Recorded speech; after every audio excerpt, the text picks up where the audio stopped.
नमस्कार दोस्तों। इस इंसान को आपने YouTube पर तो देखा ही होगा और बिग बॉस OTT सीजन 2 का ये विनर भी रह चुका है। यह है देश के नए यूथ आइकन एल्विश यादव, जिनका रियल नेम है सिद्धार्थ यादव। लेकिन शायद ही किसी को इसकी असलियत पता होगी कि ये इंसान रेव पार्टीज ऑर्गेनाइज करवाता है। रेव पार्टीज में लड़के लड़कियां भयंकर नशा करते हैं और इम्पोर्टेंट बात यह है कि ये इंसान पार्टीज में लोगों को सांप के जहर का नशा करवाता था, और सांप भी वो जो इस दुनिया में बहुत कम बचे हुए हैं, जिनका ये पार्टीज में यूज करता था। इन सांपों को स्मगलिंग करके उनका जहर निकालता था, और ये सब के सब क्रिमिनल ऑफेंस है जो ये सारे आरोप एल्विश पर लगे हैं। अगर ये सारे आरोप प्रूफ हो गए तो इसे 7 साल तक की सजा भी हो सकती है।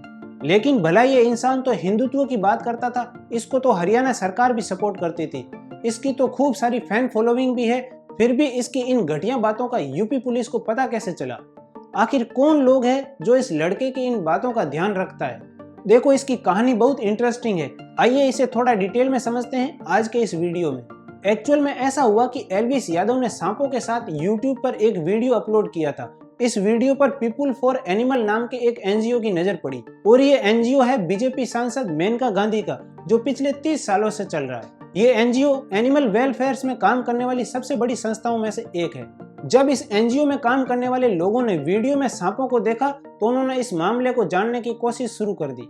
NGO की टीम अपने सोर्सेज के जरिए इस जहरीले इंसान एल्विश के काले कारनामों के सबूत जुटाने में लग गई।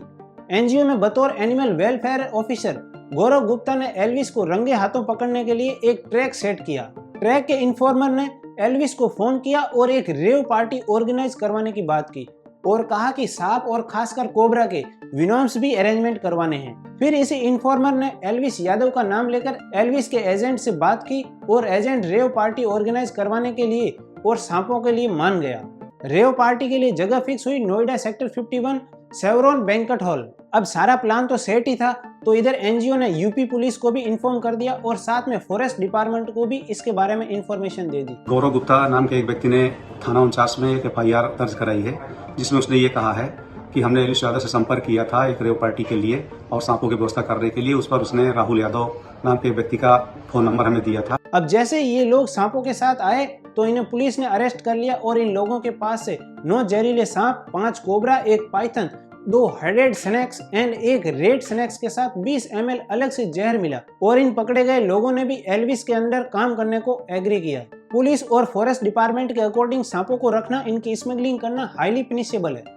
एल्विश और उनके 5 साथियों पर यूपी पुलिस में FIR हो चुकी है। एल्विश पर इस रेव पार्टी में इन्वॉल्व होने और सांपों के जहर के मामले में 6 केस लगे हैं। लेकिन जब FIR को देखा तो पता चला कि एक्यूज किए गए बाकी सारों का FIR में एड्रेस मेंशन था, लेकिन एल्विश का एड्रेस मेंशन नहीं था। अब ये एड्रेस का क्या मसला है, ये तो पुलिस वाले ही जाने। NGO की फाउंडर मेनका गांधी ने बताया कि अगर एल्विश यादव पर लगे ये आरोप सारे प्रूव हो जाते हैं तो उसको 7 साल तक की सजा हो सकती है। सोशल मीडिया पर अपनी जिंदगी बिताने वाले इस जहरीले इंसान को अगर 7 साल की जेल हो गई तो कैसे काटेगा ये अपनी जिंदगी जेल में, क्योंकि ऐसे लोग तो बिना सोशल मीडिया के 1 मिनट भी नहीं रह पाते। इस मैटर के बाद एल्विश यादव ने एक वीडियो बनाकर सोशल मीडिया पर सफाई पेश की। उसने खुद के ऊपर लगे सारे आरोपों को झूठा बताया। जितने भी आरोप मेरे ऊपर लगे हैं भाई, सारे बेबुनियाद हैं, सारे फेक हैं, 1% भी इनमें सच्चाई नहीं है। एक सवाल आप लोगों के दिमाग में आ रहा होगा कि जब ये इंसान इतना विषैला है तो ये इतना फेमस कैसे हुआ, कैसे इसकी इतनी बड़ी फैन फॉलोइंग बनी,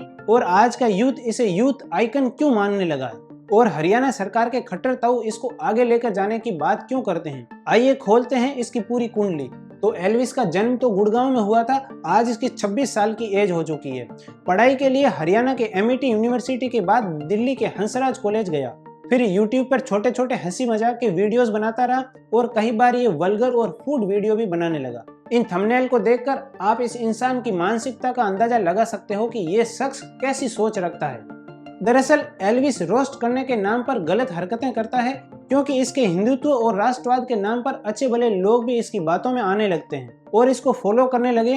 लेकिन असल में ये अंदर ही अंदर आज के यूथ को धर्म की आड़ में बर्बाद कर रहा है।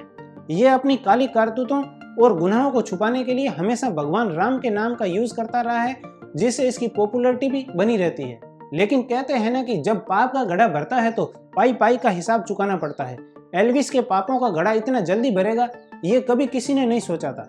लोगों को रोस्ट करने वाला और खुद को हिंदू और राष्ट्रवादी बताने वाला ये एल्विस गैर कानूनी कामों के चलते मीडिया की सुर्खियों में है। एल्विस यादव मामले से जुड़ी यह खबर है कि रेव पार्टी केस में एक बड़ा मोड़ आ गया है। यूट्यूबर एल्विस यादव पर रेव पार्टी में सांप का जहर सप्लाई करने का आरोप लगा है। फेमस यूट्यूबर एल्विस के विरुद्ध एक एफआईआर दर्ज है जिसमें रेव पार्टी में एल्विस ने सांप के जहर की सप्लाई की। अरे एल्विस भाई के आगे कोई बोल सकता है क्या? न्यूज चैनल आज तक के अकॉर्डिंग एल्विस यादव की 40 करोड़ से ज्यादा की प्रॉपर्टी है और ऐसे में एक जेन्युइन सा सवाल बनता है कि इतनी सारी संपत्ति केवल यूट्यूब पर तो कमाई नहीं जा सकती।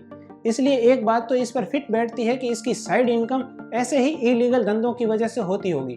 एल्विस यादव का इस केस में बचना इसलिए मुश्किल है क्योंकि स्ट्रिंग ऑपरेशन के दौरान फोन कॉल रिकॉर्ड्स भी पुलिस को सौंपे गए हैं जो इसके इन्वॉल्वमेंट को प्रूफ कर सकते हैं। इस इंसान को यूथ आइकन का अवार्ड भी मिल चुका है और इसकी कास्तकानियों की लिस्ट बहुत लंबी है। तो जो लोग एल्विस को हीरो बनाने पर तुले हैं उन्हें बता दूं कि इसने हिंदू धर्म के देवी देवताओं का भी मजाक उड़ाया था और बाद में खुद को कट्टर सनातनी बुलाने लगा और खुद को पीएम मोदी का सपोर्टर घोषित कर रखा था। ये सारी बातें सुनकर आपको हैरानी होगी कि एक 26 साल के लड़के ने वो बुलंदियां हासिल की जो बहुत से लोगों का एक सपना होता है। केवल 5 साल के अंदर इसके YouTube चैनल पर 16 मिलियन सब्सक्राइबर है, वहीं इंस्टाग्राम पर 13 मिलियन से भी ज्यादा फॉलोअर्स है। आलीशान घर है, लग्जरी गाड़ियां हैं। लेकिन दोस्तों हमारे बड़े बुजुर्ग कहकर गए हैं कि बुरे काम का नतीजा भी बुरा होता है। इस लड़के ने अतिवाद का सहारा लिया, महिलाओं पर अभद्र टिप्पणियां की, उनकी गरिमा को ठेस पहुंचाने के लिए बहुत ही लो लेवल के वीडियोस बनाए। बहरहाल एल्विस यादव का अब आगे क्या होगा वो तो आने वाला वक्त ही बताएगा, लेकिन जो लोग इसके हिंदूवादी होने के पड़पंच में फंसे हुए थे उन लोगों के लिए ये एक इशारा है कि आप ऐसे लोगों से बचकर रहें और उन पर नजर रखें। जो लोग हिंदू धर्म को बैसाखी बनाकर सोशल मीडिया इन्फ्लुएंसर बनकर देश में जहर घोल रहे हैं, राजनीति करते हैं और सिस्टम को हिलाने का दावा करते हैं, उनके साथ क्या होना चाहिए कमेंट बॉक्स में जरूर बताएं। जाते जाते चैनल को सब्सक्राइब जरूर करें। बहुत बहुत धन्यवाद।